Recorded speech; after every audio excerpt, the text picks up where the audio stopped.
श्रावण मास महत्तम 19वां अध्याय। श्रावण मास की दोनों पक्षों की एकादशियों के व्रतों का वर्णन तथा श्री हरि विष्णु पवित्रारोपण विधि। ईश्वर बोले, हे महामुने, अब मैं श्रावण मास में दोनों पक्षों की एकादशी तिथि को जो किया जाता है उसे कहता हूँ, आप सुनिए। हे वत्स, रहस्यमय अतिश्रेष्ठ महान पुण्य प्रदान करने वाले तथा महापातकों का नाश करने वाले इस व्रत को मैंने किसी से नहीं कहा है। यह एकादशी व्रत श्रवण मात्र से मनुष्यों को वांछित फल प्रदान करने वाला, पापों का नाश करने वाला, सभी व्रतों में श्रेष्ठ तथा शुभ है। इसे मैं आपसे कहूँगा, आप एकाग्रचित होकर सुनिए। 10वीं तिथि में प्रातः काल स्नान करके शुद्ध होकर संध्या आदि कर लें और वेद वेता, पुराण, यज्ञ तथा जितेंद्रिय विप्रों से आज्ञा लेकर 16 उपचारों से देवादिदेव भगवानम का विधिवत पूजन करके इस प्रकार प्रार्थना करें, हे पुंडरीकाक्ष, मैं एकादशी को निराहार रहकर दूसरे दिन भोजन करूँगा। हे अच्युत, आप मेरे शरणदाता होइए। हे वत्स, गुरु, देवता तथा अग्नि की सानिधि में नियम धारण करें और उस दिन काम क्रोध रहित होकर भूमि पर शयन करें। उसके बाद प्रातः काल होने पर भगवानम केशव में मन को लगाएं। भूख लगने तथा प्रस्खलन, गिरना, ठोकर आदि लगना के समय श्रीधर इस शब्द का उच्चारण करें। हे वत्स, यह व्रत मोक्ष प्रदान करने वाला है, अतः 3 दिनों तक पाखंडी आदि लोगों के साथ बातचीत, उन्हें देखना तथा उनकी बातें सुनना, इन सब का त्याग कर देना चाहिए। तदंतर क्रोध रहित होकर पंचगव्य लेकर मध्याह्न के समय नदी आदि के निर्मल जल में स्नान करना चाहिए। सूर्य को नमस्कार करके भगवान श्रीधर की शरण में जाना चाहिए और वर्णाचार की विधि से सभी कृत्य संपन्न करके घर आना चाहिए।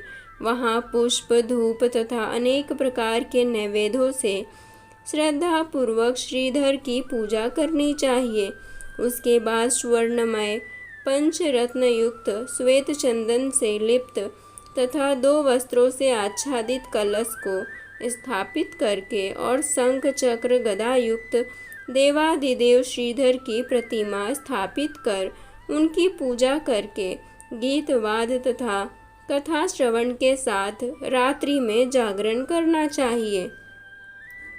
इसके बाद विमल प्रभात होने पर द्वादशी के दिन विधिवत पूजन करके कृतकृत्य होकर बुद्धिमान को चाहिए कि श्रीधर नाम का जप करे। इसके बाद उन शंख चक्र तथा गदा धारण करने वाले देव देवेश भगवान श्रीधर की पुनः पूजा करें और स्वर्ण दक्षिणा सहित कलश ब्राह्मण को प्रदान करें। उस समय ब्राह्मण को विशेष करके नवनीत अवश्य प्रदान करें। इस प्रकार प्रार्थना करें, भगवान श्रीधर, आज आप मुझ पर प्रसन्न हो और मुझे अति उत्तम लक्ष्मी प्रदान करें। हे मुनि श्रेष्ठ, इस प्रकार उच्चारण करके जगत गुरु श्रीधर से प्रार्थना करके श्रेष्ठ ब्राह्मणों को भोजन कराकर अपने सामर्थ्य अनुसार दक्षिणा देनी चाहिए। उसके बाद सेवकों आदि को भोजन कराकर गायों को घास खिलानी चाहिए। इसके बाद मित्रों तथा बंधु बांधवों समेत स्वयं भोजन करना चाहिए। हे सनत कुमार, मैंने आपको यह श्रावण मास की शुक्ल पक्ष की एकादशी व्रत विधि बतला दी। इसी प्रकार कृष्ण पक्ष की एकादशी में भी करना चाहिए। दोनों व्रतों में अनुष्ठान समान है, केवल देवताओं के नाम में भेद है। जनार्दन, मुझ पर प्रसन्न हो, यह वाक्य बोलना चाहिए। शुक्ल एकादशी के देवता श्रीधर हैं और कृष्ण एकादशी के देवता जनार्दन हैं। हे सनत कुमार, यह मैंने आपसे दोनों एकादशियों के व्रत का वर्णन कर दिया है। इस एकादशी व्रत के समान पुण्य व्रत न तो कभी हुआ और न होगा। आपको यह व्रत गुप्त रखना चाहिए और दुष्ट हृदय वाले को नहीं प्रदान करना चाहिए। ईश्वर बोले, हे सनत कुमार, अब मैं द्वादशी तिथि में होने वाले श्री हरि के पवित्रारोपण व्रत का वर्णन करूंगा। पिछले अध्याय में देवी की कही गई पवित्रारोपण विधि के समान ही इसका भी पवित्रारोपण है। इसमें जो विशेष बात है उसे मैं बताऊंगा। सावधान चित होकर सुनिए। हे महामुने, इस व्रत के लिए जो अधिकारी बताया गया है उसे आप सुने।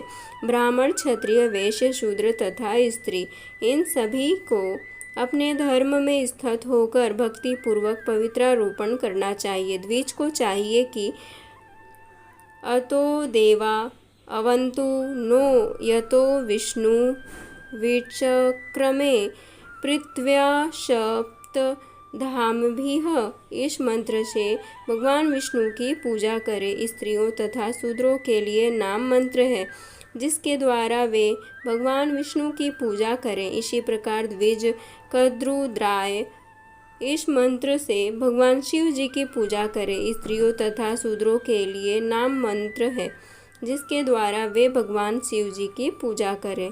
सतयुग में मणिमय, त्रेता में सुवर्णमय, द्वापर में रेशम का और कलयुग में कपास का सूत्र पवित्रक के लिए बताया गया है। सन्यासियों को शुभ मानस पवित्रारोपण करना चाहिए। बनाए गए पवित्रक को सर्वप्रथम बांस की सुंदर टोकरी में रखकर शुद्ध वस्त्र से ढककर भगवान के सम्मुख रखें और इस प्रकार कहें, हे प्रभु, क्रियालोप के विधान के लिए जो आपने आच्छादन किया है, हे देव, आपकी प्रसन्नता के लिए मैं इसे करता हूँ। हे देव, मेरे इस कार्य में विघ्न न उत्पन्न हो। हे नाथ, मुझ पर दया कीजिए। हे देव, सब प्रकार से सर्वदा आप ही मेरी परम गति हैं। हे जगतपते, मैं इस पवित्रक से आपको प्रसन्न करता हूँ। ये काम, क्रोध आदि मेरे व्रत का नाश करने वाले ना हो। हे देवेश, आप आज से लेकर वर्ष पर्यंत अपने भक्त की रक्षा करें। आपको नमस्कार है। इस प्रकार कलश में देवता की प्रार्थना करके बांस के शुभ पात्र में स्थित पवित्रक की आदर पूर्वक प्रार्थना करनी चाहिए। हे पवित्रक, वर्ष भर की गई पूजा की पवित्रता के लिए भगवान विष्णु लोक से आप इस समय यहाँ पधारें। आपको नमस्कार है। हे देव, मैं भगवान विष्णु के तेज से उत्पन्न मनोहर सभी पापों का नाश करने वाले तथा सभी कामनाओं को पूर्ण करने वाले इस पवित्रक को आपके अंग में धारण कराता हूँ। हे देवेश, हे पुराण पुरुषोत्तम, आप मेरे द्वारा आमंत्रित हैं, अतः आप मेरे समीप पधारें। मैं आपका पूजन करूँगा। आपको नमस्कार है। मैं प्रातःकाल आपको यह पवित्रक निवेदन करूँगा। उसके बाद पुष्पांजलि देकर रात्रि में जागरण करना चाहिए। एकादशी के दिन अधिवासन करें और द्वादशी के दिन प्रातःकाल पूजन करें। पुनः हाथ में गंध, दुर्वा तथा अक्षत के साथ पवित्रक लेकर ऐसा कहें, हे देव, आपको नमस्कार है। वर्ष पर्यंत की गई पूजा का फल देने वाले इस पवित्रक को पवित्रीकरण हेतु आप ग्रहण कीजिए। मैंने जो भी दुष्कृत किया है उसके लिए आप मुझे आज पवित्र कीजिए। हे देव, हे सुरेश्वर, आपके अनुग्रह से मैं शुद्ध हो जाऊं। इस प्रकार मूल मंत्र से संपुटित इन मंत्रों के द्वारा पवित्रक अर्पण करें। उसके बाद महानैवेद्य अर्पित करके निराजन कर प्रार्थना करें और मूल मंत्र से घृत सहित खीर का अग्नि में हवन करें। इसके बाद इसी मंत्र से पवित्रक का विसर्जन करके इस प्रकार बोले, हे पवित्रक, वर्ष भर की गई मेरी शुभ पूजा को पूर्ण करके अब आप विसर्जित होकर भगवान विष्णु लोक को प्रस्थान करें। इसके बाद पवित्रक को उतार कर ब्राह्मण को प्रदान कर दे अथवा जल में विसर्जित कर दे। हे वत्स, मैंने आपको भगवान श्री हरि के इस पवित्रारोपण का वर्णन कर दिया। इसे करने वाला इस लोक में सुख भोग कर अंत में वैकुंठ प्राप्त करता है। इस प्रकार श्री स्कंद पुराण के अंतर्गत ईश्वर सनत कुमार संवाद में श्रावण मास महात्म्य में उभयेकादशी व्रत कथन और द्वादशी में भगवान विष्णु पवित्रारोपण कथन नामक 19वां अध्याय पूर्ण हुआ।